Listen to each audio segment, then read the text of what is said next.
Inside room 906 of a luxury hotel, a black cleaning woman overhears a deadly secret, a plan to murder a billionaire. She was supposed to stay invisible, but now she's the only thing standing between justice and a perfect crime. If stories about truth matter to you, tell us. Where are you watching from? And is it morning, afternoon, or late into the weather night where you are? Shanice didn't speak much at work. She had learned over time that silence was a shield. Working nights at the Grand Fairmont Hotel in Midtown Manhattan, she had mastered the quiet rituals of invisibility, how to step into a hallway without drawing attention, how to clean up after the wealthy without ever looking like she noticed their mess, and how to move past security without being looked in the eye. She was 34, a mother of one, and in her third year at the Fairmont, she had seen it all. Politicians who whispered slurs in their sleep, CEOs who trashed their suites, like frat boys, couples who fought behind doors that echoed too clearly, but none of that prepared her for what she heard outside room 9006 on a Wednesday evening that started like any other. That night, the carpet smelled faintly of brandy and bleach. Shanice had just finished dusting the hallway sconces on the 9th floor. She was reaching for her cart when she heard something, a voice low and male, agitated. It wasn't from the hallway, but from the vent in the wall that connected room 9004, where she had just finished tidying, to room 9006. The hotel had old vents designed for an era when air circulated differently, but they carried sound like nothing else. At first, she paid it no mind. Guests whispered all kinds of nonsense, but then she heard a woman's voice respond, smooth and clipped, as if every word had been chosen twice. "No, Louis," the woman said. "He's not suspicious. He never is. That's why this is going to work." Shanice froze. She was standing in front of her cleaning cart, a feather duster still in her hand. Her heart gave a soft thud, almost politely. She leaned in slightly, angling her head toward the vent. The voice belonged to Vivian Campbell, wife of billionaire financier Richard Campbell, who had been staying at the hotel for over a week. Shanice had cleaned their suite every morning. Vivian was always polite in a way that it wasn't warm. Her thank you never quite met the eyes. Shanice had learned not to take it personally. That kind of rich didn't see you, but hearing her now, through that vent, felt like seeing someone through glass and realizing they were armed. "We'll time it during the present retreat," Vivian continued. "He'll be flying alone. No assistance, just a car. And from the airfield, all Louis has to do is make sure the brake line looks like a wear out." Shanice's breath caught. The duster slipped from her hand and hit these end a metal cart with a clink. She looked around the hallway, empty, quiet, just marble and shadows. Inside the wall, the problems beacons, save the problems beacon still. Man Louis was pacing. It sounded like his voice came and went with each turn that he made in the suite. "And what if someone starts asking questions?" he said. What if the timing's off?" Vivian laughed, a soft sound that somehow made Shanice's skin crawl. "No one will ask anything," she said. "They never do, especially not when a man dies. Doing business at 65, it's just life, isn't it?" Shanice stepped back from the wall, suddenly aware of her own breathing. Her chest rose and fell too, quickly. The hallway lights flickered slightly above her. She had to leave, but her feet stayed planted. It wasn't just shock that held her. It was the weight of decision. What do you do when you know something no one else knows, but you're the last person anyone would believe? She looked at her cart, then at the brass number on the door, 9006. The suite was dark shades drawn, no movement under the door. She had heard everything from their mouths clearly. It wasn't a guess. It wasn't a maybe. They were planning to kill Richard Campbell. Her first thought wasn't of heroism. It was survival. Shanice had grown up learning not to get involved in things that weren't her business, especially things involving rich white folks. You'd be thanked with suspicion or worse. But something about the way Vivan had, he laughed, the ease with which she said the word die lit something in Shanice's chest she hadn't felt in a long time. Rage. Not loud, not explosive, just a simmering flame of this is wrong, and I heard it. I can't unhear it. She took a bleef. Stepped toward the elevator, then paused. She pulled her phone from her pocket and opened the voice memos. Too late now. She had no proof, no recording, just memory, her own word, her dark skin, her cleaning uniform, her status as the help. Who would listen? Still, something in her knew she couldn't pretend this hadn't happened. The next morning, Shanice stood in the hotel lobby, palms sweating against the strap of her purse. She had taken an earlier train, arrived an hour before her shift. She hadn't slept, hadn't told her sister, hadn't even called in sick. She just stood there waiting, watching the elevator. Banks. At precisely 8:30, Richard Campbell emerged from one of them, flanked by two assistants. He was tall, older than she expected up close, but well-kept in a custom navy suit and silver cufflinks. His face looked worn, but not unkind. He wasn't looking at her. No reason he would, but Shanice had stepped forward anyway. "Mr. Campbell," she said, voice steady. He turned a bit, surprised. His assistants looked puzzled. Shanice didn't back down. "I'm sorry to bother you. I work here. I clean the rooms on the 9th floor. Yesterday evening, I overheard something. I think you need to know." His brow furrowed. "I'm sorry. What is this about?" Shanice swallowed. "It's about your wife." One of the assistants took a step forward, but Richard raised his hand. "Go on." Shanice looked him directly in the eye. "She's planning something," she said. "I don't know all the details, but I heard her. She was in room 9006 with a man.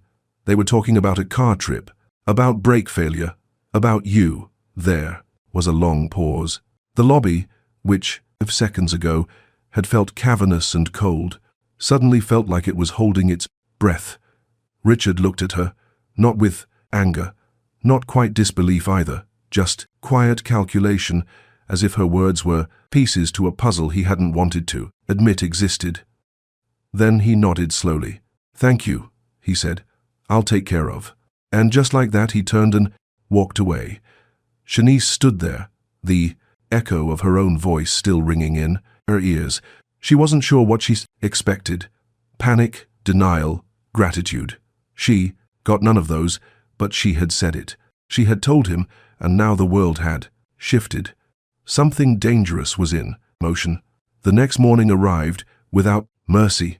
Shanice hadn't slept, not truly. She had dozed off around dawn, but jolted awake every 30 minutes, plagued by the sense that someone might come, knocking, or worse, that she had just made a mistake that would upend her entire life. The hotel room sounds from the night before played over in her head like a broken reel. That chilling voice of Vivan saying, "He'll never see it coming," and Louis pacing and hesitant, talking about brake lines and accidents. No matter how many times she replayed it, in her mind, the conclusion was the same. They meant to kill Richard Campbell, and she, someone who was never supposed to be seen or heard, had stepped directly into their world. She sat at her small kitchen table, still, wearing her hotel uniform from the night before, staring into a chipped coffee mug that had long gone cold. The air in her apartment felt heavy, like it was waiting for something to happen, and it did. At exactly 9:20, the buzzer to her apartment rang, startling her so hard. She knocked the mug over the dark liquid, spilling across the scratched linoleum like blood. Her hands trembled slightly as she walked to the door. Outside stood a man in a dark suit holding a thick, white envelope. No expression, no name, tag, Just that unreadable professionalism that people in power preferred to send in place of actual contact. "Miss Janice Rhodes?" he asked. When she nodded, he handed her the envelope without another word and turned to leave. No explanation, no context, just gone. She closed the door and stared at the envelope. It was unmarked, except for her name written neatly in 9, black ink. Her name, nothing else. The paper was heavier than normal, expensive. She peeled it open, heart pounding, and pulled out the contents, a single folded letter, and beneath it, a shiny brass key taped to a thick cream-colored card with an address embossed in gold. Greenhurst Towers, Unit 21, B, Midtown, West. The letter was brief, written in smooth penmanship. "Miss Rhodes, thank you. You spoke when you could have stayed silent. That kind of courage deserves acknowledgement. I believe in returning respect where it is earned. Consider this a gesture, not an obligation. R.C." She reread it twice. It was signed only with initials, but there was no doubt who it was from. Richard Campbell, the same man who had barely reacted the morning before, who had walked away without fanfare. And now, this a key to a high-rise apartment in one of the most exclusive buildings in the city. Janice had cleaned Greenhurst before on temporary rotation. Those were condos you didn't even walk past unless you were wearing a suit or pushing a stroller worth more than your rent. The room spun slightly as she tried to make sense of it. What did this mean? Was this payment? Was she being watched? Was this hush money or protection? She looked again at the card in the letter. The tone wasn't coercive. If anything, it felt grateful, but that only made it stranger. Around noon, her phone buzzed. It was a number she didn't recognize. Her finger hovered over the screen for a long moment before she answered. "Miss Rhodes." The voice was calm, male, polite. "My name is Alan. I'm Mr. Campbell's assistant. He's asked me to escort you to the new unit should you wish to visit today." She didn't say anything for a moment. "Is it safe?" she asked, her voice a notch quieter than she intended. Alan paused. "Yes, ma'am. The unit is yours. Mr. Campbell wanted to make sure you were comfortable. There are no strings attached." She agreed reluctantly. Part of her needed to see this with her own eyes to believe it was real. By 1:30 a.m., black sedan pulled up in front of her building. Alan stepped out mid-40 seconds, dressed in an understated charcoal blazer and polished shoes. He opened the back door for her, and she slid in, feeling the unfamiliar leather press against her spine. The ride was quiet. Alan didn't force small talk and for that she was grateful. When they arrived, the doorman at Greenhurst Towers raised an eyebrow as she approached. He wasn't rude exactly, just suspicious, like he was waiting for her to explain why she, a black woman in simple slacks and flat shoes, was walking up to the front desk with a key, card in hand. "I'm here to see Unit 21B, she said evenly. "Name Janice Rhodes." He looked her over before tapping something into the screen. Alan stood silently beside her, offering no explanation. The doorman's demeanor didn't soften. Instead, he asked to see her ID. She handed it over without protest. He scrutinized it longer than necessary, then handed it back and gestured toward the elevator. As they ascended, Janice kept her gaze forward. Her hands were folded tightly in front of her. She could feel Alan glance sideways once or twice, but he said nothing. When the doors opened to a private hallway with just one door, she stepped out slowly. Alan handed her the card and stepped back. "It's yours," he said simply. She unlocked the door and pushed it open. The apartment was quiet, flooded with natural light. Floor to ceiling windows revealed a panorama of Paul of the Mented. The city, wide and gleaming. The air smelled like new paint and citrus wood polish. The kitchen was sleek, the furniture modern and tasteful. There was a framed black and white photograph on The console table by the door central. Park in winter. Nothing ostentatious, just considered. Shanice walked slowly, from room to room. The bedroom was crisp, with soft grey linens and a view that made her feel small and untethered. In the bathroom, a white towel still bore the fold marks from the linen company. It was all too much, not in a glamorous way, but in a disorienting one. She didn't belong here. She could feel that in her spine. Alan remained by the bed door, respectful. Eventually he said, "Mr. Campbell said to tell you there's no expectation, but should you need anything, I'll be on call." "Why is he doing this?" Shanice asked. Alan gave her a long look. "I don't know everything," he said, "but I believe he respects people who act when others wouldn't. That's rare." She nodded slowly. Her throat was dry. She didn't know what to say, so she said nothing. That night, back in her old apartment, Shanice sat on the edge of her bed, the Greenhurst key card resting in her palm. It felt heavier now, not like a gift, like a decision. She didn't recognize the number at first. It blinked on her screen around 7:15 that morning, just as Raven. She was pouring lukewarm coffee into a chipped white mug. Her fingers hesitated, in midair, hovering over the counter. For a split second, Shanice considered letting it ring out, but something in her chest tightened a knowing. She wiped her hands on her shirt, steadied her breath, and answered, "Hello," the voice, and on the other end wasn't rushed or cold. It was composed, low and firm, the kind of voice that made people sit up straighter. "Miss Rhodes, this is Detective Raphael Carlton, NYPD. I was hoping you'd be willing to come in today. I just have a few questions. It's about Mr. Richard Campbell." Her mouth went dry. Is he all right?" "He's fine," Carlton assured, though there was a pause long enough to notice. "He's been cooperative. That's all I can say on the phone. We'll talk better in person.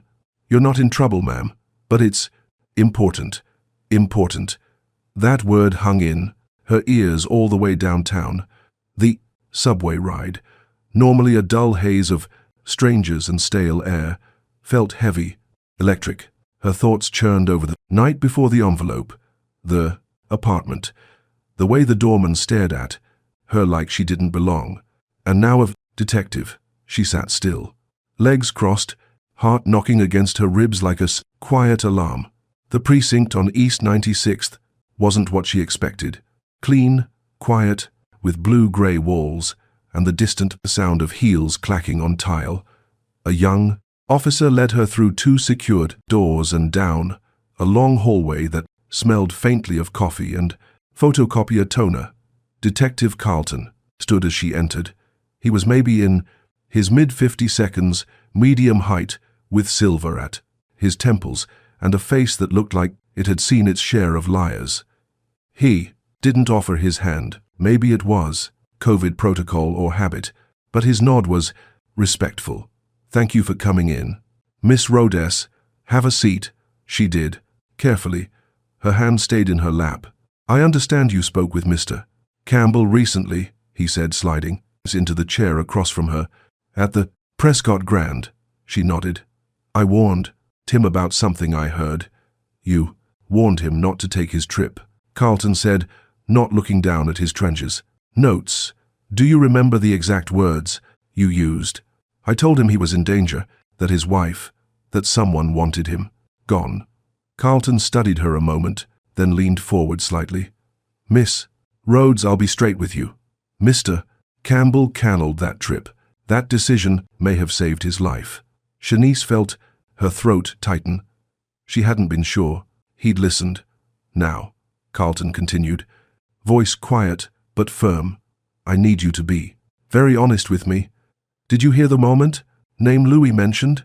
She nodded slowly. "Yes. The woman, his wife," she said. "Lou won't let anything happen."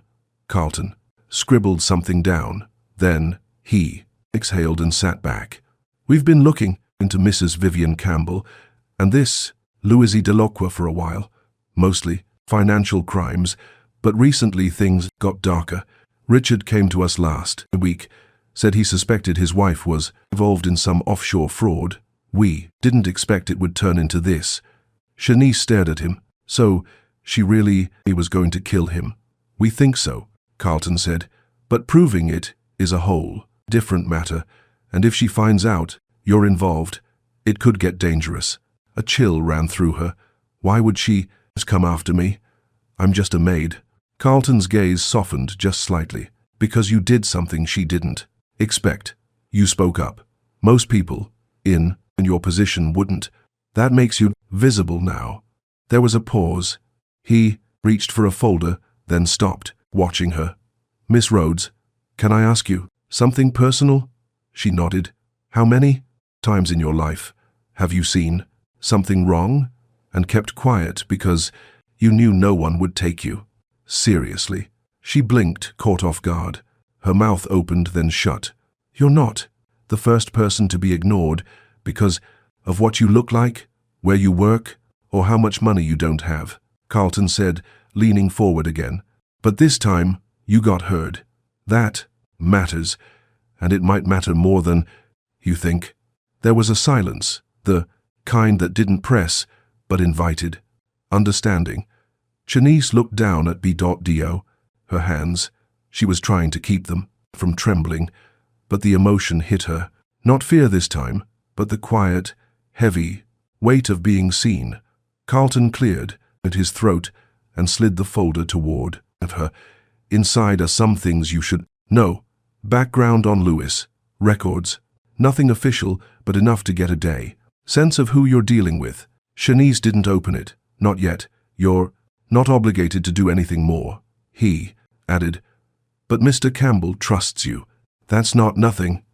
And frankly, we could use eyes like yours. She shook her head slowly. I don't know what I'm doing. No one does until they do, Carlton said. He gave a small smile, weary but kind. You're not alone in this, Shanice. But if you stay in, you have to understand the stakes. People, like Vivian, don't play fair. They don't think rules apply to them. Shanice finally looked at the folder. Her fingertips brushed the edge. What happens next? Carlton stood. We're watching them closely, but if they're planning something worse, if there's evidence, we'll need help finding it, carefully, quietly. You'll hear from me, again, but until then, be smart. Don't talk to anyone you don't know, and if anything feels off, call me, immediately. She nodded. As she left the precinct, the sky was grey with afternoon haze. The streets buzzed as usual, but everything felt sharper, like she was looking at the city from a new place. Not higher, not lower, just clearer. On the train ride home, she opened the folder. Photos of Louise, to rap sheet from years ago, business ties, to offshore accounts, a blurry surveillance still him and Vivian, in a Bise hotel lobby in Turks and Chaos, their faces close, smiling.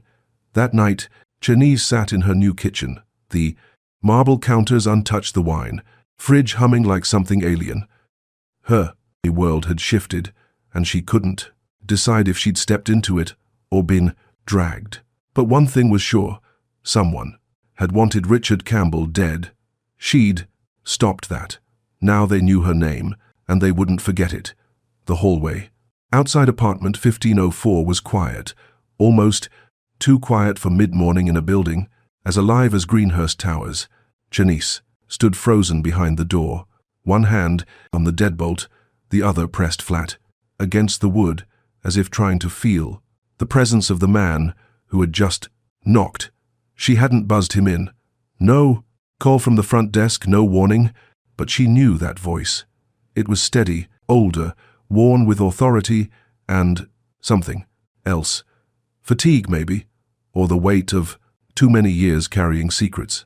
Miss Rhodes, it's Richard Campbell. I need a few minutes of your time. Please. Her breath caught in her throat.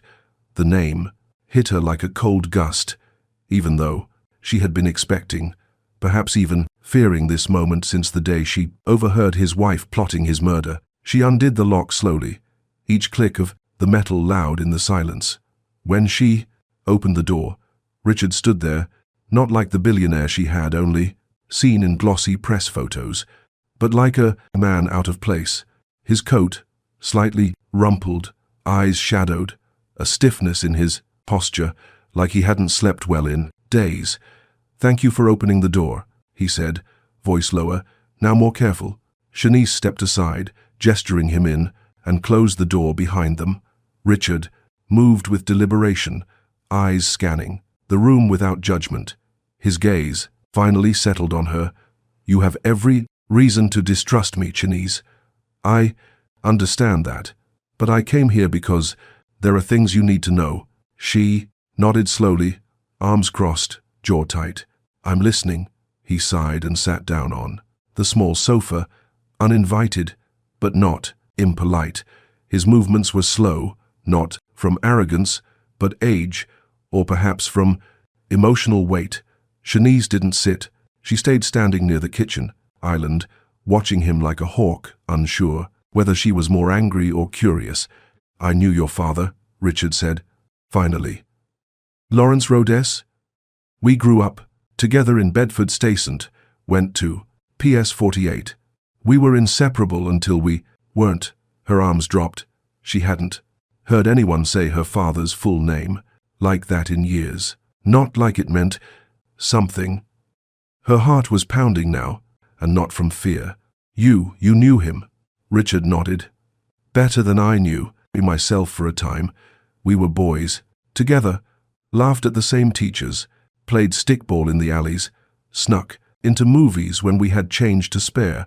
He was smarter than all of us, not in a loud way, but the kind of smart that made you trust him. He didn't brag. He just knew things, saw people clearly. He could read a lie from across the room." Shanice felt her throat tighten. She didn't remember much about her father before he died. He's just flashes. His laugh, the smell of cologne, his large hands, lifting her up like she weighed nothing. And then silence, a silence that stretched across her teenage years like a fault line no one wanted to acknowledge. "Then you must know," she said, her voice sharper now, "that they said he embezzled funds, that he died in a car crash while being investigated, that people whispered like we were cursed." Richard looked away for a panic, or moment, jaw tightening. "I know what they said. I know what they wrote, but I also know it was a lie. Your father didn't steal anything. He was silenced because he got too close to something he shouldn't have seen. And I believe my wife's family was behind it." The room went very still. Even the hum of the refrigerator felt distant. Shanice stared at him, trying to reconcile the prices to a van, Evie the Life's words with the man saying them. Richard wasn't emotional, not in the way some people are when reliving old grief, but his eyes were glassy. His voice never wavered, but it dropped in pitch as though weighed down. "He found something," Richard continued, "years ago when he was working in the financial division of the Harlow Group, the company my father-in-law built. It was clean on paper, but underneath it was laundering money through shell corporations, overseas accounts, contracts that didn't exist." Lawrence flagged the inconsistencies quietly at first. Then, more urgently, he brought it to your mother's attention. And then one day, he was gone. "But why didn't you say anything?" Shanice's voice cracked. "All these years, you let them destroy him. You let us think he was." "Because I was a coward," Richard said simply. "Because I didn't know who to trust. Because I tried to fight it quietly from the sound, inside, thinking if I could just climb high enough, I could undo what was done. But it doesn't work like that. Power protects itself. By the time I realized that it was too late, your father was dead, and I thought the best I could do was keep you safe. I followed your life from a distance. I made sure your mother never lost the house. Paid the balance anonymously every month. I wanted to reach out, But what was I going to say? Sorry, your father died, because my in-laws are monsters. That wouldn't have helped you heal. He paused, then letting the words linger. Then he added, I tried to find you after your mother passed. I really did. I hired someone, but the trail was cold. You moved, changed numbers, and maybe, part of me, maybe I didn't try as hard as I should have because I was afraid. Afraid of what you'd say, afraid of what I'd see in your eyes. But when you came to me that morning in the hotel lobby, when you warned me, I knew it was you, and that I owed you more than just safety. I owed you the truth. The fury in Shanice's chest was sharp, but layered. Beneath it was something far worse. Understanding. She could see the truth in his face, not the kind you scream out loud, but the kind you live with quietly for years and years, because anything louder would destroy you. She finally sat down across from him, arms limp in her lap. So what now? You tell me this and I just go on, pretending I'm supposed to be grateful. You didn't let us starve, while the world erased my father's name. No, Richard said and leaned forward, elbows on his knees. You're supposed to understand what you're up against, because the same people who buried your father are still here, still playing the same game. And now they see you after what you did at the hotel, after that warning you gave me. You're on their radar, and they will try to erase you too if they have to. She looked at him stunned. Her mind couldn't keep up with the emotional shift from rage to grief to fear. She felt like the floor beneath her was no longer solid. So you came here to scare me? No, he said quietly. I came here to tell you the truth, because this time I'm not going to let them get away with it. But I can't do it without you. Silence hung in the room like fog. Then Richard reached into his coat pocket and pulled out a small velvet pouch. Inside, he was a thin gold chain with a pendant, an In-10B, old one scratched and worn, but unmistakably familiar. Janice's breath hitched. That was my father's. She whispered. Richard nodded. He left it at my house the night before he died. I kept it. I don't know why. Maybe because I couldn't let go, but I think you should have it now. Shanice took the pendant slowly, her fingers trembling. She ran her thumb over the worn surface, and for the first time in years, she let the tears come. Not loud or dramatic, just steady. Richard didn't speak. He just sat back and let her grieve. When she finally looked up, her eyes were red, but clear. Her voice, though soft, carried steel. If we do this, we do it. Right. We find the truth. We bring it out. Not just for my father, for all of it, for everything they've hidden.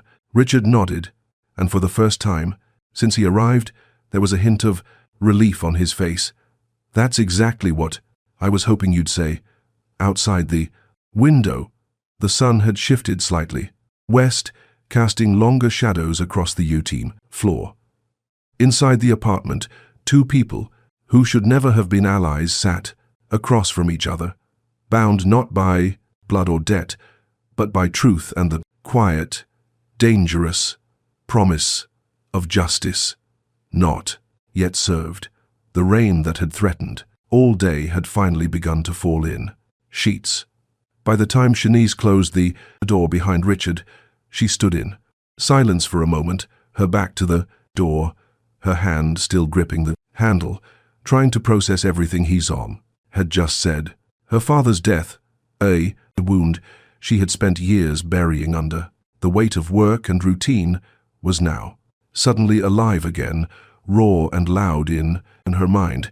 The sound of the storm outside, mixed with the echo of Richard's voice, his confession about his ties to her father, his belief that the car crash had not been an accident, and the long, buried connection to the Campbell family's darkness. She walked slowly to the armchair by the window, sat down, and looked out at the streetlights, smeared by rain on the glass. She didn't cry. Not yet. There was too much to take in. The next morning brought no clarity, just more questions. Shanice moved through her apartment like a sleepwalker, her thoughts tangled in a fog. Around 9, the buzzer rang. It was Carlton. He had called the night before and said he had something to share, something important. She led him up without a word. When the elevator doors opened, Carlton stepped out with a manila folder in his hand and a weary look in his eyes. He was wearing the same trench coat from their meeting at the station, though it was damp at the bottom shoulders now. Without asking, she motioned him to sit. Carlton placed the folder on the table between them, but didn't open it immediately.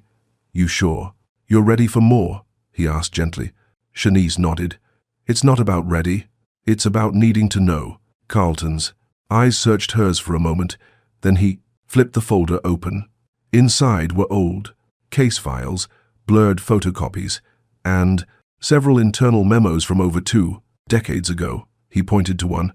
"That's a memo from the Campbell Group's internal compliance team dated the year before your father died. It mentions a financial anomaly, someone raising red flags about embezzlement. Your father's name appears in the margin notes. He was working in finance for a subsidiary back then, right?" Shanice nodded, her lips tightening. They accused him of skimming funds, fired him quietly. It was never made public. No charges were filed, but the timing. The crash came less than a month after he left. Carlton leaned back. "There's more." One of the memos mentioned a confidential report your father was compiling. He was planning to, go to the press or the feds. We don't know, but someone got nervous, and when people with money get nervous, they act. Shanice felt a deep ache in her chest, like a pressure she hadn't noticed before had suddenly grown sharp. "So, they killed him," she whispered. Carlton didn't answer. He didn't need to. She closed her eyes for a long moment, then opened them slowly. "Do you have proof?" He hesitated. "No proof that will hold in court, but enough to know he was silenced. And there's one more thing." He slid another sheet toward her. This one had legal headers. "Your father was a shareholder in the Campbell Group, a small one, but with voting rights. That inheritance was quietly absorbed back into the company. There's no legal trail connecting it to you. Someone made sure of that, but technically, you are the rightful heir to that stake." Shanice stared at the paper. "That's why they want me quiet. Not just because I know what Vivian and Louis are planning, but because if I push, I could expose all of it, the past and the present." Carlton nodded slowly. "It's about money, but more than that. It's about legacy, power. The Campbell have survived for decades by controlling what people know and don't know. Your father tried to change that. You might still be able to." She stood up, pacing now, her voice steadier. "So they fired him, discredited him, and made it look like he was guilty. And now I'm sitting in this fancy apartment like some charity case from the very man whose wife is continuing the same game. Tell me, Carlton, am I a pawn, or do I have to move to make?" Carlton's eyes didn't leave hers. "You have a move, but it's risky. They're dangerous people. You're not just poking a sleeping bear. You're walking into the den." Shanice crossed her arms. "Then I need to be ready. I want everything you've got. Names, dates, people who worked with my father. Anyone still around? Anyone who might talk?" Carlton nodded. "There's one more person. He was your father's colleague. Worked in the same office, retired now, lives upstate. I can get his contact, but Shanice, don't do this alone. You'll need help." Later that day, after Carlton left, Shanice called Richard. Her voice was quiet but firm. "I need to see you." They met again that evening, this time in the rooftop lounge of the same tower, where her new apartment, Saturday, the city, stretched out beneath them, glittering under the weight of secrets. Richard looked older in the low light. His expression burdened by more than age. She didn't offer pleasantries. "Carlton showed me what my father was trying to do," she said, "and what they did to him for it." Richard nodded, his voice low. "I know. I suspected, but I never had proof. I tried to find you after the crash, but you and your mother had vanished. I hired someone, but they lost your trail. When I found you here, it felt like fate giving me another chance." Shanice met his gaze. "Did you know about the shares, about the inheritance?" He didn't flinch. "Not until recently." "When?" "Evan ran the background check after you. Warned me he found the old shareholder link. That's when it clicked. Who you were, who your father was. I wanted to tell you right away, but I wasn't sure how or whether it would help or hurt." She looked out at the skyline. "It hurts, but not as much as not knowing. Now I want justice. Not revenge, just the truth. I don't want money. I want my father's name cleared, and I want them exposed." Richard's eyes softened. "Then, let's do it together. We'll find a way, but we have to be careful. If Vivian thinks you're coming after her, she already knows I exist. She's not the kind to leave loose ends." He nodded, slowly. "Then we need to tighten ours." The wind picked up around them. Shanice tightened her coat and looked at the man beside her. Not just a billionaire now, not just a figure in a scandal, but someone who had once laughed with her father, who had once called him brother. Maybe that mattered. Maybe it was the only thing that still could. She took a breath. "I'm not afraid anymore. But I need to know if I go forward, if I make this public, what happens to you?" Richard gave a small smile. "Then I burn with them. But if that's what it takes to put this right, then so be it." They stood in silence for a while. The storm, now distant, the city lights unwavering. Janice felt the weight of the years lift just enough to let something else in. Not relief, not yet, but resolve. She wasn't her father's shadow anymore. She was his voice, and soon the world would hear it. The bar, Richard had mentioned, wasn't the kind of place you stumbled into unless you had a reason. It's at half a block down from a shuttered post office and across from a boarded-up shoe store. Its name long faded from the seas, awning above the entrance. The neon sign flickered weakly, casting a sickly blue glow that didn't so much invite patrons in as dare them to approach. Inside, the air was thick with the residue of old smoke and older secrets. It was quiet, sparsely populated with a few locals, hunched over drinks, the kind of men who looked like they had been sitting in the same seat for years. Richard stepped in, first, scanning the dim room with quiet confidence. He didn't speak. Shanice followed him, her posture tense, her eyes adjusting slowly to the dark. She had worn a plain coat and tied her curls back to draw less attention, but her nerves made her stand out more than any bright color could. Her mind was racing, balancing fear with purpose. She knew this was risky. She also knew it had to be done. They found Louis seated alone, at a corner booth near the back, a glass of bourbon untouched before him. He didn't look surprised when he saw Richard, but when he noticed Janice trailing just a step behind, his expression flickered with something she couldn't quite name. Guilt, curiosity, maybe both. He straightened up, brushing invisible dust from his sleeves, motioned for them to sit. "Didn't think you'd bring company," Louis said, his voice low, and even with the kind of careful restraint someone uses when they know they're being recorded. "She's not company," Richard replied, sliding into the seat across from him. "She's someone you need to hear from." Shanice sat down, slowly, folding her hands in her lap to keep them from trembling. She studied Louis's face in the muted light. He was younger than she expected, probably, mid-40s, with sharp features and eyes that had seen too much. He looked like the kind of man who rarely got his hands dirty, but never stopped others from doing so. "You know who I am," she said. Louis nodded once. You're the housekeeper from the hotel, the one who listened in, and the daughter of Lawrence Harris, she added. That got a reaction. Louis blinked and his jaw clenched ever so slightly. Didn't realize that part, he muttered, glancing toward Richard, then back at her.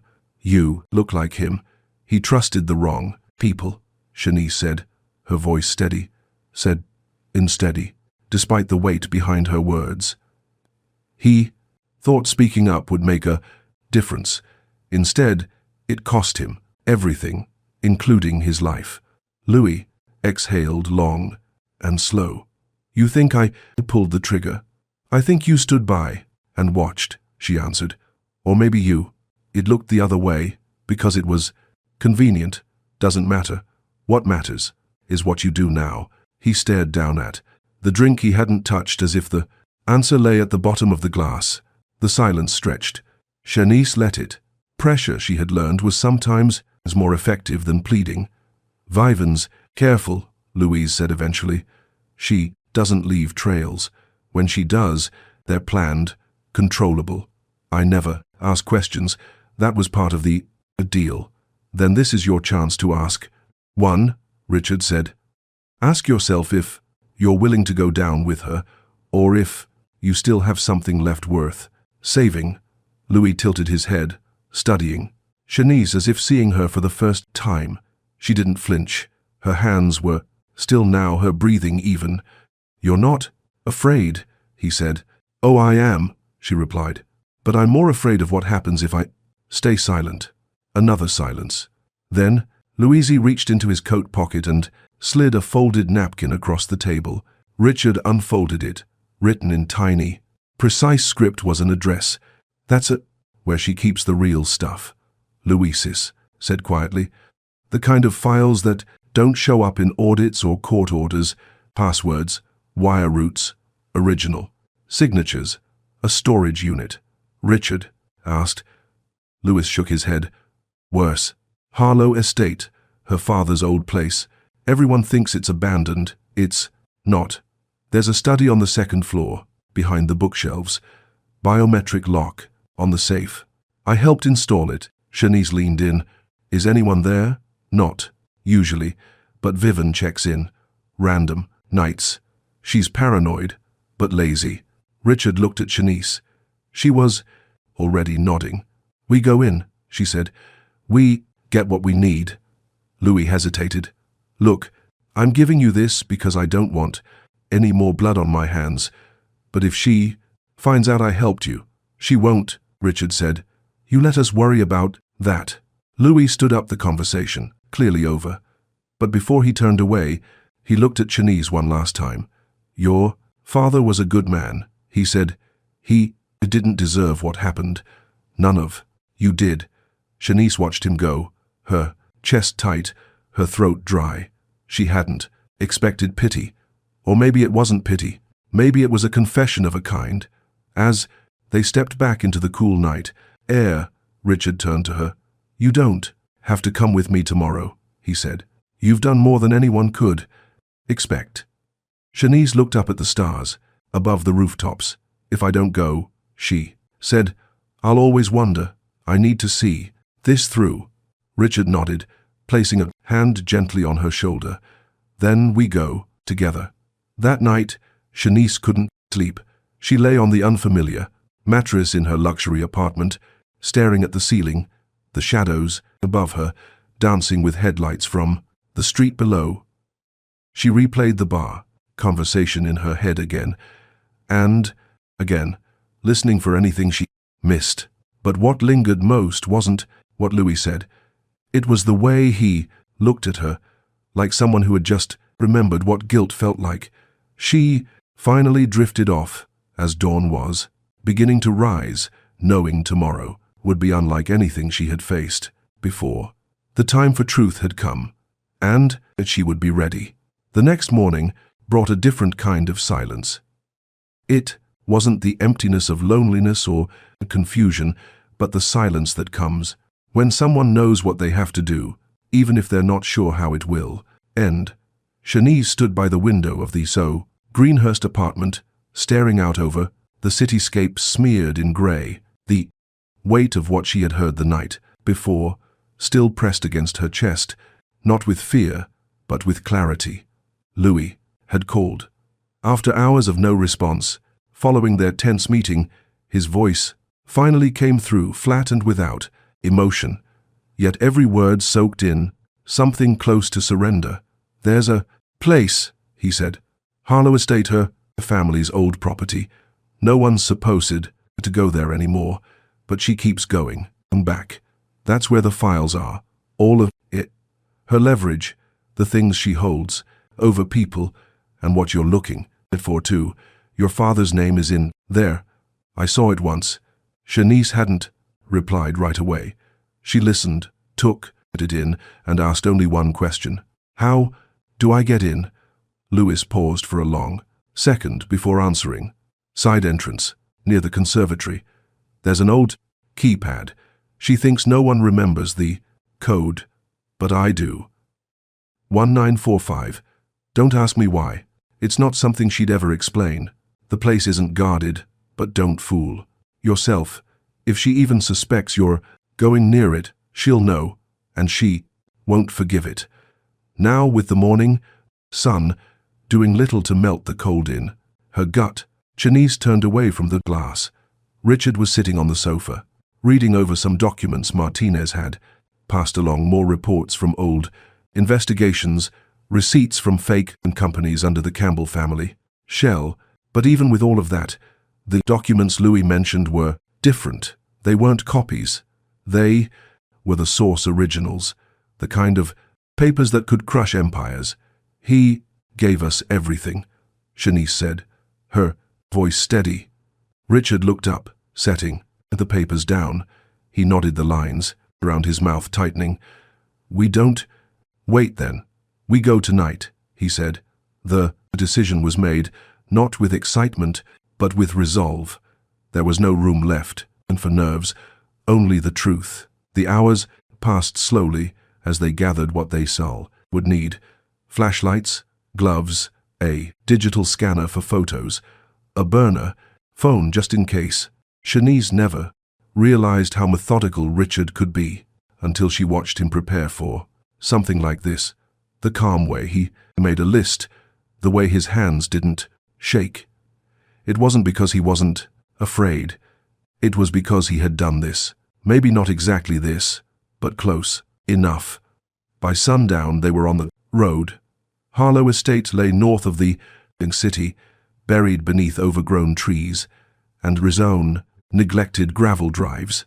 The place had once been beautiful, a symbol of legacy and power, but now it looked more like a museum no one wanted to visit. Paint peeled from the columns. Windows were stray with time and dust. No lights, no cars, just silence.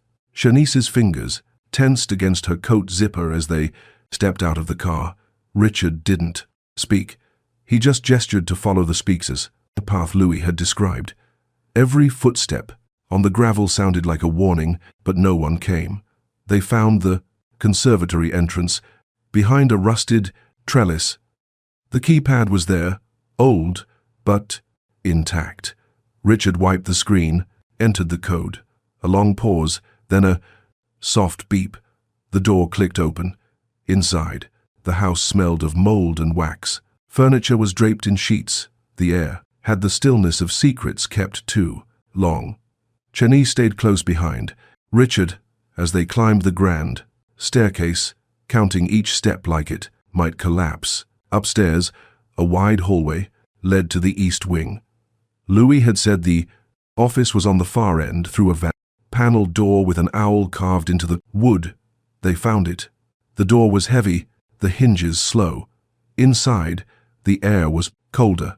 The room looked untouched for decades. Old books, oil paintings, a globe with cracked lacquer.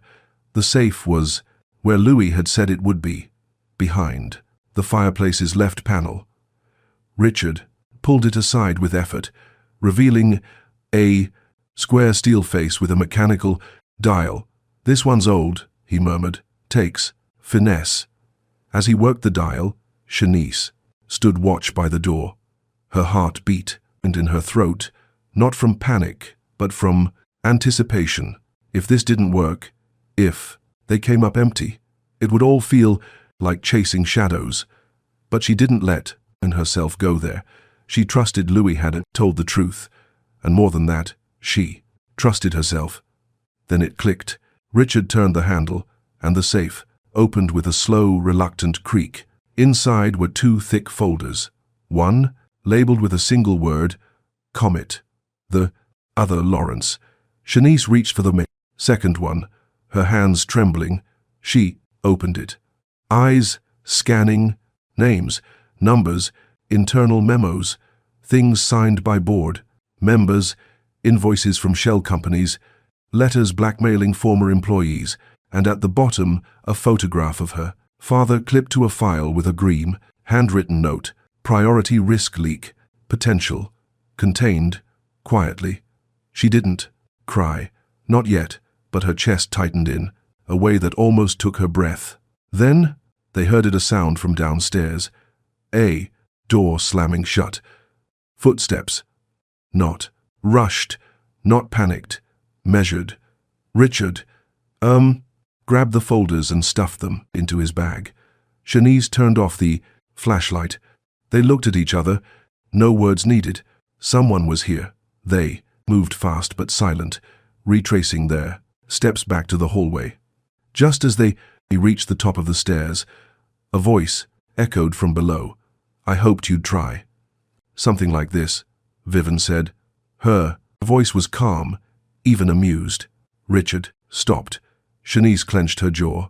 They moved to the side wall, staying in the shadows. Vivian's heels clicked against the marble floor. "You always had a thing for lost causes, Richard, but I have to say, I didn't expect you to drag her into it." Another voice followed Louis. "They have the files. I tried to stop them." He sounded off flat, almost rehearsed. Vivian laughed softly. "Of course you did." Shanice stepped forward. "You knew," she called down. "You knew what they did to my father, and you signed off on it." Vivian didn't look up. She lit a cigarette. "Your father was sloppy, too proud," he thought. Being right would save him. It never does. Richard gripped Shanice's arm, pulling her back. "Now," he whispered, "we run." They bolted down the service stairs as Vivian's voice rang through the house, calm and clear. "Take them alive. I want the files intact." As they hit the back door, a shadow blocked the exit. One of her men, Richard, charged first, slamming the door into the man's shoulder. Shanice ducked beneath and sprinted out into the woods, the folder clutched tight against her chest. They didn't stop running until the gravel returned under their feet, and the car came into view. Richard unlocked it remotely as Shanice jumped into the passenger side. "Drive," she said, voice raw. "Drive now." As they sped away, trees whipping past, Shanice looked down at the folder. She wasn't shaking anymore, not from fear. She was ready. The road leading to the Harlow estate stretched out like a forgotten scar across the dim hills, long abandoned by its original inhabitants, but still guarded by secrets far from dead. The estate loomed ahead in the dimming light. Shanice sat in the passenger seat, her hands pressed flat against her thighs, palms damp, eyes forward but unfocused. Her breath came slow and deliberate, each inhale heavier than the last. Richard focused behind, and the wheel didn't say much. The silence between them wasn't awkward. It was purposeful. They both knew what they were about to do could change everything, and neither of them could afford to break that focus with anything less than conviction. They parked the car in a patch of tall grass off the road, far from the estate's front drive. Richard handed Shanice a small flashlight and a pair of gloves. "We go in quiet. We take what we need. We get out," he said, his voice barely louder than a whisper. Shanice nodded. She already knew the plan. It had played out in her head 100 times since. Louis handed over the location and described the hidden safe behind a present. Warped painting in the second floor. Study. The air grew cooler as they crept through the trees toward the estate.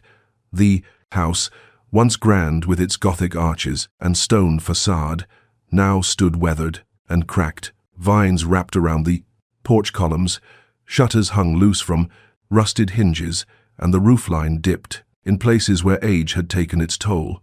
Janice stepped carefully over a broken stone path, her shoes pressing softly against years of dirt and leaves. Richard moved ahead and gently nudged open the side door. It creaked once before yielding. They slipped inside like ghosts. Inside, the estate smelled of mildew, old wood, and time. There, flashlights cut through the darkness, bouncing shadows across dust-covered furniture and peeling wallpaper. They moved upstairs in silence, floorboards sighing beneath their weight. Janice could feel her heartbeat rising in her ears, a steady drum that grew louder with every step. The study was just as Louis described. A large desk sat facing a grimy window, and the wall behind it was dominated by a crooked oil painting of a long-dead patriarch. Richard stepped forward, examining the edges until he found the latch. He pulled the painting aside, revealing a metal safe set into the plaster. He knelt quickly and pulled a folded slip of paper from his coat, the combination Louis had provided. As he began to dial in the numbers, Janice turned toward the door and stood watch. Her grip on the flashlight tightened. Seconds felt like minutes. The final click of the safe rang louder than it should have. Richard reached in and pulled out a thick folder, its spine-cracked papers bulging inside. He flipped through a few of the ever-sent sheets, eyes narrowing. "It's all here," he muttered, and then came the voice. "Is it everything you hoped for?" Janice turned sharply. In the doorway stood Vivian. She was dressed not in business attire or something suited for a confrontation, but in a crisp white blouse and slacks, as though she'd come for tea and not a showdown. Her hair was pulled back tight, her lipstick was dark, and her eyes held nothing but contempt. "I should have known you'd come for this," she said, stepping further into the room. "You really think that stack of paper will mean anything to the Dablick people who matter?" Richard stood holding the folder tightly. "They'll mean something to a court," Vivian chuckled.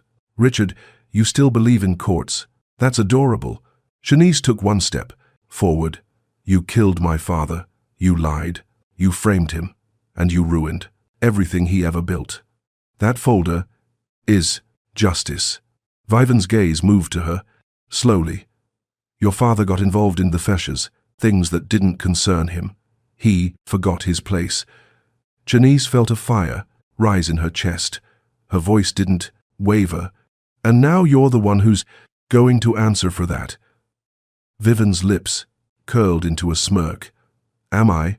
That was when Louis stepped in behind her, a pistol in his hand. The room froze. He didn't look at either of them, just stared down at the floor, then up at Vivian, then finally at Janice. The barrel of the gun hung heavy in the air. "Louis," Richard said quietly, taking a step forward. Vivian didn't flinch. "Do it." Janice looked at him, her eyes steady. "You said you didn't want this. You said you were done." Louis swallowed. His hand trembled.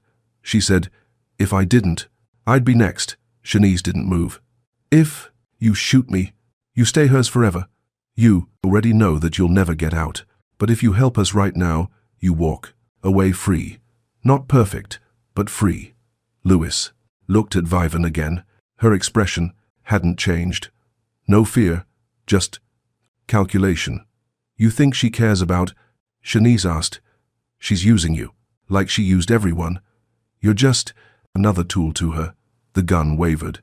Louis looked down. Then, slowly he let his arm fall to his side. "I'm done," he said. Vivian's mouth dropped slightly, open, then twisted into fury. She lunged for him, her hands grabbed at his shirt, her voice rising in a scream. "You idiot! You spineless coward!" Before she it could reach his face, Richard moved. He stepped in, grabbing her by the arms and twisting them behind her back with surprising force. She struggled, but he held firm. Shanice stepped forward and took the gun from Louis's hand. Her own hands weren't shaking. The room settled into an uneasy stillness.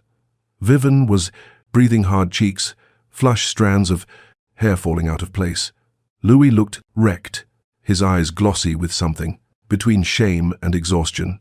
Richard stood stiff and silent, holding her tight. Shanice stared at Vivian. "You thought no one would come for you. You thought people like me never mattered. You were wrong." Vivian didn't reply. She just sneered. "Let's get her out of here," Richard said. They moved carefully through the house, retracing their steps. Shanice led the way, flashlight steady in one hand, pistol tucked tightly into the waistband of her jeans. Richard walked close behind, guiding Vivian with sharp, practiced motions. Louis brought up the rear quiet, remorse thick around him like fog. Just as they stepped out into the night air, Shanice turned back one last time to look at the house. The estate had seen generations of lies, manipulation, and pain. But tonight, something changed. Tulesi, Siledi, for the first time, someone had taken something back from it. Not money, not property, but truth. They loaded into the car, Vivian still seething, her arms now bound. The folder sat on Shanice's lap. She didn't open it. She didn't need to. It was enough to know that everything she'd come here for, everything she'd lost, now had a path forward. As Richard started the engine, and the estate shrank behind them, Shanice allowed herself one deep breath, the first in hours that didn't hurt. They weren't finished. But for the first time, she knew they were winning. The tires crunched over loose gravel as Richard pulled the car back onto the estate's winding drive. But before they even reached the gate, he hit the brakes, hard. Ahead, dim silhouettes stood, flanking the drive, backlit by faint red brake lights of a dark SUV idling on the side. Shanice leaned forward, eyes narrowing as she caught the unmistakable glint of steel. At least two of them were armed. Richard's jaw tightened as he slid the gear into reverse, easing in the car back without turning on the headlights. "They're not alone," he said. Shanice already knew. Behind them, in the cramped back seat, Louis was hunched low-hand, still trembling from the confrontation inside. His voice broke as he whispered, "She called them, probably right after we left the study." Shanice didn't speak. Her focus was ahead, measuring shadows, exits, options. She held the pistol in both hands, now her fingers no longer shaking. In her lap, the folder containing the stolen documents rested, like a sleeping animal, heavy, potent, too dangerous to fumble. Richard took a sharp right off the main drive, bumping the car down into a shallow ditch lined with brush. Branches scraped the sides, like fingernails, but the car pushed forward. They cut across a patch of neglected garden and burst out near a secondary gravel path that circled the back of the house. Suddenly, gunfire erupted. Bullets thudded against the rear of the vehicle. One shattered the back window, sending glass shards spraying across Louis's face. He yelped and ducked. Shanice turned sharply, aiming out the broken glass, but didn't fire. She couldn't see anyone clearly, only shapes, only flashes. Her heart slammed against her chest. Not fear, focus, survival. Richard swerved hard as more shots rang out. The car jolted over uneven ground. A wheel hit a stone and lifted briefly before slamming down. Shanice clutched the door handle, her other arm braced against the dashboard. "We need to get to the road," she shouted. Richard nodded, eyes locked ahead. "Hold on." They burst through a gap in the hedges and skidded onto the old service road leading out to the highway. The shooting stopped. For a second, only the sound of their breathing and the engine filled the car. Then headlights flared behind them. "They're chasing us," Louis said. "Oh God, they're chasing us." "Stay," Down, Janice snapped, turning in her seat. She kept the gun pointed low, ready if the vehicle behind gained on them. Richard gripped the wheel tighter. We can't go to the police station, not directly. Janice nodded. Carlton said to call him if anything went south. Richard glanced at her. Use the burner phone. Janice dug into the glove box, pulling out the cheap prepaid cell. She dialed Carlton's number with quick fingers, pressing it to her ear while keeping her eyes on the folder. It rang, once, twice. Carlton, the voice answered, low and clipped. It's Janice. We have the files, but we're being followed. Armed men. We can't go to the station. A brief pause. Where are you? Old highway. Just left Harlow Estate. Head west. I'll text the location of a warehouse in red. Hook, big blue door, go around back. I'll meet you there. Click. The message came in seconds later. Janice read it.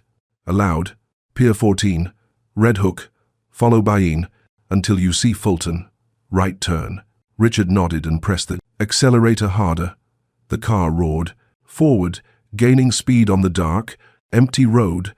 Behind them, headlights still followed, unrelenting.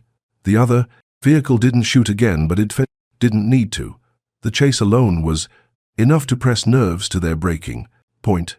Janice kept glancing over her shoulder. Her stomach nodded so tightly, she felt it under her ribs. Louis groaned from the back. They're not going to stop. Even if we get to that warehouse, they will, Janice said, without turning around. Carlton said he'd be there. How do we know we can trust him? Richard answered for her. Because he's the only one who hasn't, but asked her to be invisible. They drove through a desolate industrial zone past shut-down factories and rusting chain-link fences. The street lamps were few and flickering. Their tires skidded over cracked asphalt. Janice read the signs as they passed. Bayine, keep going. Fulton should be next. Then she saw it. A right turn. A looming warehouse with a Lossie's faded sign and dented shipping container stacked outside. A blue door marked with chipped white paint. No lights. No guards. That's it. Richard cut the wheels sharply and turned into the alley that ran alongside the building. They screeched to a stop at the rear entrance. Janice jumped out before the engine even stopped, yanking open the back door. Louise scrambled out after her. Richard took the folder, tucked it under his coat, and opened the back entrance using the code Carlton had texted earlier. They rushed inside into a wide, dimly lit space that smelled of oil and salt air. Wooden crates were stacked like a maze, giving them partial cover. Far across the floor, a shadow moved. Carlton, he stepped out slowly, both hands visible, no weapon drawn. His voice echoed. You made it. We have it, Janice said, her voice tight. He nodded. Good. We have to be fast. You were followed. The warehouse door slammed shut behind them. All three turned, weapons drawn. Carlton stepped forward, calm. That wasn't me. But we're not alone anymore. Richard passed him the folder. Protect this no matter what. Carlton took it and slid it under his coat. Then he gestured to a crate. Get behind cover now. Gunfire ripped through the metal siding a second later. Splinters flew. A window shattered high above. Janice ducked behind a stack of pallets, her breathing shallow. Louis crouched beside her, shaking. Richard moved to flank left. Carlton returned. Fire from behind a steel column. It wasn't a prolonged battle, just flashes of chaos. Men with masks burst in, through a loading dock door, met by a loss. Second unit. Carlton had called in hidden, until now. Within minutes, it was over. 2 gunmen fled, 1 was down. The rest surrendered under the barrels of government-issued sidearms. Silence returned to the warehouse, broken only by the sound of distant sirens growing louder. Carlton walked over to Janice, lowering his weapon. "They're part of the security outfit. Vivian, used for off-the-books work. They were sent to clean house." Shanice looked up at him still, breathing hard. "They almost did." He helped her to her feet. "But you got here first." As uniformed officers began arriving to take over, Carlton looked at the folder in his hands. "We bring this to the DA tonight. No middlemen, no internal channels. Direct. This goes to the top." Shanice nodded. For the first time since this started, she believed it. The warehouse still smelled of burnt oil and salt air, but now it held something else, a tension so thick it crawled into Shanice's throat. Carlton had disappeared into the shadows with the documents less than 5 minutes ago. Louis paced beside a crate every other step, clicking against the cement like a metronome of dread. Richard leaned near the exit, peering through the tiny slit between the door and its rusted frame. Outside, night hung heavy and still. "You sure this is the right place?" Louis asked for the second time. "It's the right place," Shanice answered, her voice steady but soft. Her fingers ran along the edge of a crate, catching a splinter. She didn't react to the sting. Her umunga nerves were wound too tight to register. Carlton had said backup would arrive, that this warehouse was a neutral ground. But the silence now felt suffocating. No footsteps, no voices, just that low hum of unease that filled every space between. Richard took a shallow breath, exhaled slowly. Something's wrong. A metallic clunk echoed from the front entrance, then another, then the unmistakable slam of the main door, locking from the outside. Louis froze. "That wasn't wind," he muttered. Shanice pulled her gun free again, stepping out from the crate. Richard followed her, led. The overhead lights flickered, once, twice, then dimmed. What had been merely tense now dropped into cold danger, and then they heard her clapping, slow, echoing. Vivian Campbell emerged from the far corridor, flanked by 2 men in black jackets and thick gloves. Her hair was pulled back tight. She looked like a widow at a funeral she had scheduled. "Congratulations," she said, voice calm and clear. "Truly, I underestimated you." Louis's jaw clenched. "You shouldn't be here." "Oh, but I am," she replied, pausing to brush invisible dust from her cuff. "And it's so fitting, isn't it? Here among the remnants of failed things, rust, concrete, dreams that never went anywhere." Shanice stood her ground. "The police are on their way." Vivian tilted her head. "Are they? And how would you know that, dear? You saw Carlton leave, and you assume loyalty. But tell me, Shanice, how often has the system rewarded loyalty from people like you?" Richard stepped forward. "You don't get to turn this into philosophy. You tried to kill me. You tried to erase her. And look how well that worked," she said with a smirk. One of her men moved to the side, revealing a duffel bag. He unzipped it inside, stacks of bills. The other pulled out a small case, zip ties, black gloves, a silencer. Vivian continued. "I could have disappeared quietly, but you pushed. You kept pushing, and now we're here. So, here's what happens. You give me the files. You walk away. No charges, no statements, no blood. You just disappear, again like your father did." Shanice didn't flinch. Her grip on the pistol tightened. "My father didn't disappear," she said. "He was buried, and so was the truth. Until now." Vivian rolled her eyes. "Such grand speeches. You think this ends in courtrooms and apologies? No, darling. This ends in silence. The kind you learn to live with." Then came the sound they didn't expect. Boots, several pairs.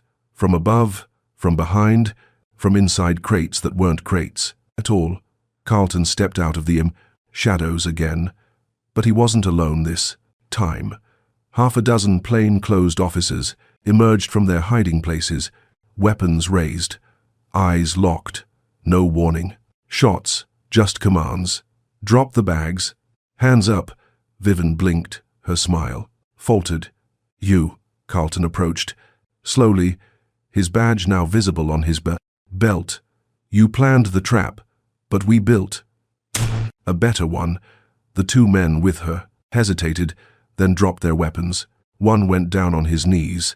The other backed into a wall. Vivian didn't move. Her fingers twitched. Lips curled. You don't understand what you're doing. She hissed. Carlton looked at her squarely. You're right. I don't understand people who kill for money, who lie to hold power, who treat justice like an inconvenience. But I do understand. Leverage. And this, he tapped the folder inside his coat, is leverage.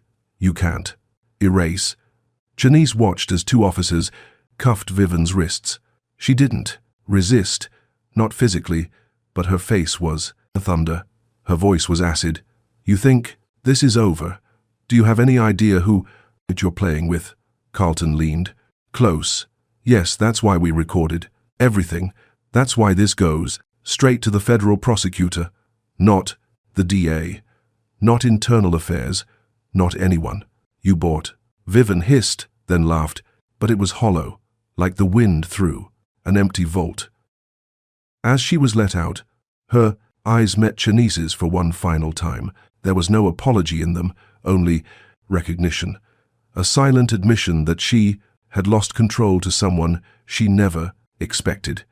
When the doors closed behind her, the room felt larger, brighter, not safe yet, but breathable. Louis sat down, hard on a crate, wiping sweat from his brow. I thought she was going to shoot me, Richard exhaled. She would have. Carlton turned to Janice. You held your ground, even when she tried to twist the whole thing. That takes strength. Janice looked at him. Her voice was quiet. I didn't do it for strength. I did it because someone had to. Carlton nodded. Your father would be proud. That nearly undid her. Not with tears, but with silence. A silence filled not with fear or shame, but memory. And finally, dignity. Richard walked to her, resting, a hand on her shoulder. Come on, let's get out of here. They stepped into the night together. This time, not running, just walking. The first real steps of Dovely Mona. Something new. And behind them, the Minders' night. Behind them, warehouse lights flickered off one by one until only the street light remained, still quiet, watching. The morning light spilled through the kitchen window in a way Janice had never quite seen before. It wasn't about brightness. It was about stillness, a kind of quiet that came not from silence, but from the absence of fear. Her new apartment was modest, smaller than the one at Greenhurst, but it didn't matter. The building was old, brick, the kind where people still said hello in the hallway, and kids played under sycamore trees out front. She had 2 windows, one that faced the sunrise. She kept that one open in the mornings. Now, for air, for memory, her hand rested on a ceramic mug. No logo, no message, just plain white. Coffee, steamed lazily. A small portable radio on the counter played softly. She wasn't listening to the jazz, though. Her thoughts were elsewhere, in the drawer beside her, tucked between utility bills, and a yellowed birthday card lay a photocopy of the court ruling. The state of New York Vivian Lancaster Campbell, guilty on 7 counts. No bail, no appeals. She'd watched the trial unfold, in small pieces. She hadn't gone in person. Richard had every day in a black suit and no tie. He'd sat behind the prosecutors, sometimes alone, sometimes with Alan. He would call her every evening afterward with a recap, and it not first, always ended the same way. It's happening, Janice. It's really happening, Louis had testified. He didn't make excuses, didn't ask for forgiveness. He told the court everything, the bribes, the threats, the moment in the estate when he realized he could not pull the trigger. That testimony, along with the documents Carlton had protected and delivered, sealed Vivian's fate. She'd expected to feel something more, a burst of triumph, but what she felt instead was a kind of exhale, the release of something that had been wound so tight inside her chest. For so many years, she forgot it wasn't normal. Carlton stopped by, the day after sentencing. He didn't come in uniform. "You look good," he said, standing awkwardly by her kitchen table. "You sleep better yet." She smiled faintly, still learning how. He took a small file from his coat and placed it gently in front of her. It was bound with a red string. "What's this?"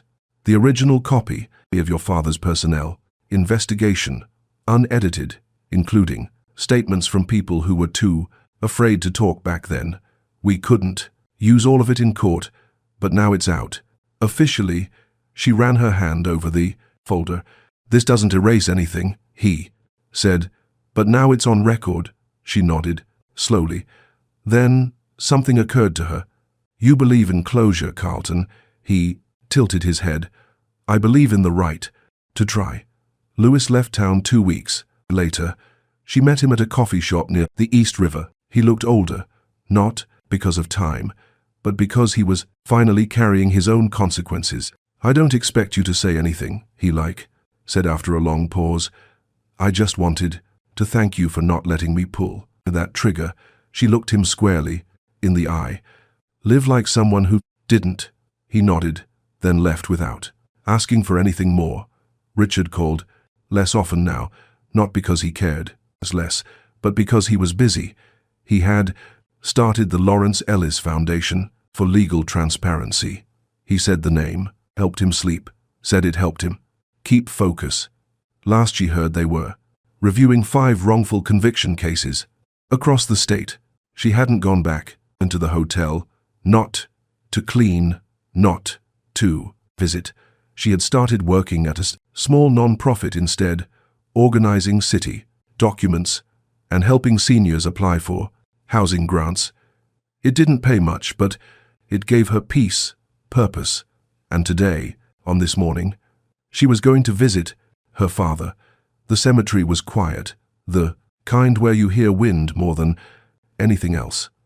The gravestone was simple, just his name, no inscriptions. She knelt down, resting the small folder Carlton had given her beside the estate headstone. She didn't cry. She hadn't cried in weeks, but her eyes did blur when she whispered, "I did it, Daddy. They know the truth now." In her other hand, she held a printed copy of the printed complaint filed against Campbell Holdings Board, citing misuse of funds and shareholder fraud. It was the final loose end, the last of the paper trail. She folded it once, placed it inside a Ziploc bag, and buried it just behind the stone, not as evidence, as closure. She stayed there for a while, maybe half an hour, long enough to feel the sun move across her shoulders, long enough to know it wasn't goodbye, just a pause in the conversation. When she stood, her knees creaked, but her spine stayed straight. Back at her apartment, the afternoon sun had shifted. She opened at her windows again. Let the breeze come in. Her neighbors were having a barbecue. Downstairs, the smell of charcoal and corn mixing in the air. Kids shouted about something near the street. Someone played old soul music too loud. She smiled. On her table lay a stack of unopened letters. Among them, one from the legal aid office asking if she'd consider testifying in an unrelated case. She hadn't decided yet, but she left the envelope on top. She poured herself another cup of coffee. No sugar, this time, just the bitterness. Familiar, real. Justice had come. Not quickly, not cleanly, but it had come, and so had the quiet that followed it. And in that quiet, Shanice breathed. And so our story comes to a close, not with a perfect ending, but with something far more lasting: dignity, truth, and the quiet strength of choosing what's right. If you've made it here to the very end, thank you truly. This has been a long journey, and your presence matters more than you know. Whether you felt anger, hope, sorrow, or peace along the way, your heart was with us, and that means everything. We'd love to hear from you. How did this story sit with you? What stayed with you after the final line? And by the way, where in the world how you watching from? Let us know in the comments. We're always moved by the quiet connection this channel has with so many corners of the world. If you believe stories like this should keep being told, stories about justice, courage, and resilience, please consider giving this video a like, subscribing, and sharing it with someone who might need it. Your support keeps the light on. For the next voice, the next truth. We're grateful for every moment you spend here. Until next time, be safe, stay kind, and we'll see you in the next story. Is greater than. Join us to share meaningful stories by hitting the like and subscribe buttons. Don't forget to turn on the notification bell to start your day with profound lessons and heartfelt empathy.